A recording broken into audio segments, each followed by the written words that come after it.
రఫికా రఫికా రెడీనా వెళ్దామా త్వరగా త్వరగా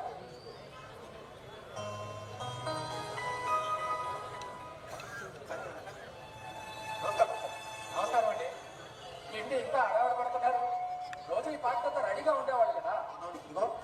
అంతా ఏమిగా నచ్చట్లా ఏమిటో నిన్న ఇవి తీసుకొచ్చిన మెడల్స్ గురించి స్కూల్లో వీళ్ళందరూ ఆకాశానికి ఎత్తేసిన విషయాల గురించి మా కిరణ్ సార్ అని మీ గురించి కబుర్లు చెప్తూనే ఉంది. రాత్రి పడుకునేసరికి 12 దాటిపోయింది. ఉదయం లేచేసరికి లేటు గురుకులు పరుగులు. సరే సరే కానీ రకాలు కానీ కానీ రఫికా వెళ్దామా?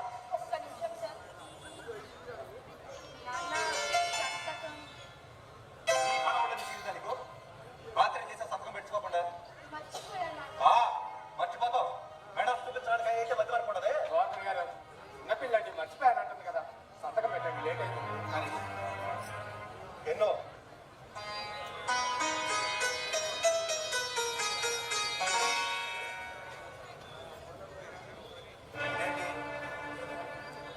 మ్యాథ్స్ లో మార్కులు ఏంటి? 100కి 46. క్లాసులు పెడుతున్నావా లేక పొద్దుంతా గ్రౌండ్ లో తిరుగుతున్నావా? అసలు మార్కులేనా? చెప్పు. ఆ ఎగ్జామ్ అప్పుడు డిస్టిక్ లెవెల్కి వెళ్ళాను, చదవలేదు అని పెట్టకదా చెప్పు. అందుకే ఆటలు పాడు వద్దంది, చదువు మొత్తం సంకరాగిపోతుంది. గోవర్ధన్ గారు మ్యాథ్స్ కింద సైన్స్ మార్కులు చూడలేదా మీరు? ఒకసారి చూడండి సార్, 100కి 94. ఆ ఎగ్జామ్ కూడా తను స్పోర్ట్స్ ఆడుతూనే రాసింది కదా. మరి మ్యాథ్స్ లో తక్కువ ఎందుకు వచ్చినాయి? ఎందుకు తక్కువ వచ్చినాయి? మీ ప్రశ్నలోనే సమాధానం ఉందండి. దీన్నే ఏరియా ఆఫ్ ఇంట్రెస్ట్ అంటే వ్యక్తిగత ఆసక్తి. మనకి దేంట్లో అయితే ఇంట్రెస్ట్ ఉంటుందో దాంట్లోనే నైపుణ్యం సాధిస్తాం. ఇది కూడా అంతే. తనకి సైన్స్ అన్నా స్పోర్ట్స్ అన్నా చాలా ఇంట్రెస్ట్, అందుకే వాటిలో రాణించగలుగుతుంది. అంటే మ్యాథ్స్ అని ఇంట్రెస్ట్ లేదా? దాని గాలి వదిలేస్తుందా? రేపు 10th క్లాస్ లో అన్ని సబ్జెక్టుల్లో మంచిగా మార్కులు ఇస్తేనే కదా ముందుకెళ్ళగలిగేది. తను ఖచ్చితంగా ముందుకెళ్తుంది. నాకు ఆ నమ్మకం ఉందండి. ఇప్పుడంటే 8వ తరగతి కదా, రేపు 9వ తరగతి 10వ తరగతికి వచ్చేసరికి మ్యాథ్స్ లో ట్యూషన్ పెట్టించేద్దాం, తన పికప్ అవుతుంది.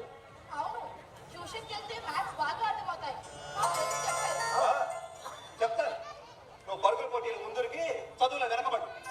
గారు నేను ఎంతసేపు తనలోని మైనస్ నే ఎత్తి చూపుతారు కానీ తనలోని ప్లస్ ని గుర్తించలేదు సార్. సరే, అండర్ 14 రన్నింగ్ రేస్ కాంపిటీషన్ లో స్టేట్ లెవెల్లో ఫస్ట్ ప్రైజ్ సాధించి నేషనల్స్ కి సెలెక్ట్ అయింది సార్ తను. ఆ విషయంలో ఆనందపడరండి. నీ మెడల్స్ కప్పులు పూటికి వచ్చావా గుడ్డకు వచ్చావా? మంచిగా చదువుకుంటే రేపు అక్కడికి వస్తుంది. కాబట్టి ఈ నేషనల్స్ గేషనల్స్ ఏమి వద్దు. అలా కాదండి, మీరు చాలా నార్మల్ గా ఆలోచిస్తున్నారు. ఒక్కసారి తన భవిష్యత్తును దృష్టిలో పెట్టుకొని ఒక్కసారి ఆలోచించి చూడండి. తన భవిష్యత్తును దృష్టిలో పెట్టుకొని బాధ్యతగా ఆలోచించే మాట్లాడుతున్నాను మాట. అది అన్నిమేని పిల్ల, వయసు పెరుగుతున్న పిల్ల. అసలే బయట రోజులు బాలేదు. నేషనల్స్ అని అవని ఇవని అన్నంత దూరం తిరగడం వచ్చింది కాదు. ఏదో 10th క్లాస్ పాస్ అయ్యి ఇంటర్ ఏమో చదివించేసి దాన్ని పెళ్లి చేసి పంపించేస్తే నా బాధ్యత. పెళ్లి చేస్తే బాధ్యత తీరిపోతుందా? మనకు మంచి భవిష్యత్తుని మాత్రం అవసరం లేదా? అయినా స్పోర్ట్స్ ఎందుకు సార్ మీరు అంత తక్కువ అంచనా వేస్తున్నారు? అదే మీ బిడ్డ భవిష్యత్తు బంగారు బాటం వేస్తుంది. తన టాలెంట్తో స్పోర్ట్స్ కోటాలో మంచి ఉద్యోగం సంపాదించుకుంటుంది.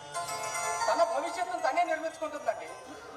అయినా అందరు పేరెంట్స్ లా మీరు కూడా ఎంతసేపు చదువు చదువు చదువే అని ఆలోచిస్తారేంటండి? అది కాదు, ఆటల ధ్యాసలో పడి చదువును ఎక్కడ అశ్రద్ధ చేస్తుందనే నా పేరు. దాని భవిష్యత్తు బాగుంటుందంటే నాకు ఏం కాదు చెప్పండి. అన్నీ తెలిసిన వాళ్ళు మీరు ఎలా అంటే అలానే, కానీ పాప మాత్రం జాగ్రత్త.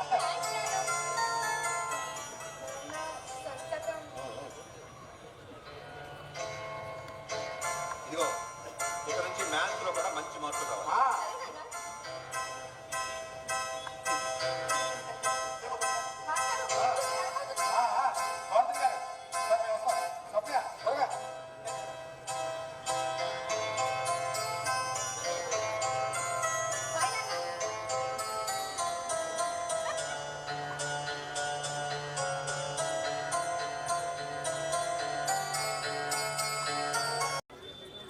నాటిక రాత ప్రదర్శకులు వెలగలేరు థియేటర్ ఆర్ట్స్, రచనా దర్శకత్వం పోలిజా శ్రీనివాస్ గారిని వేదిక మీదకి రావాల్సిందిగా కోరుతున్నాం.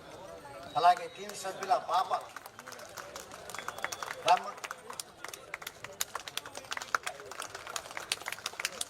పాప మన ఇంటర్ కళా పరిషత్కి ఏ సబ్జెక్టులు కావాలో ఆ సబ్జెక్టుల ప్రకారం ఈ నాటిక ఉన్నది. పిల్లలు, ఆటలు, పర్యావరణాలు ఎదుర్కోవటానికి ఆ పాప చేసిన సాహసం, ప్రాణాలు కోల్పోవటం, ఉత్తమమైనటువంటి రచన, మంచి ప్రదర్శకులు, పాప వేషం చాలా బాగుంది. ఈ కళాకారుల్ని అభినందించడానికి మా శంకర గారు, వెల్వేశ్వర్ శంకర్ గారిని వేదిక మీదకి వచ్చారు. రండి. వెల్వేశ్వర్ శంకర్ గారు ఇప్పుడు వారు జిల్లా కోర్టులో జడ్జిగా కూడా ఉన్నారు. పాపకి అందించున్నాను.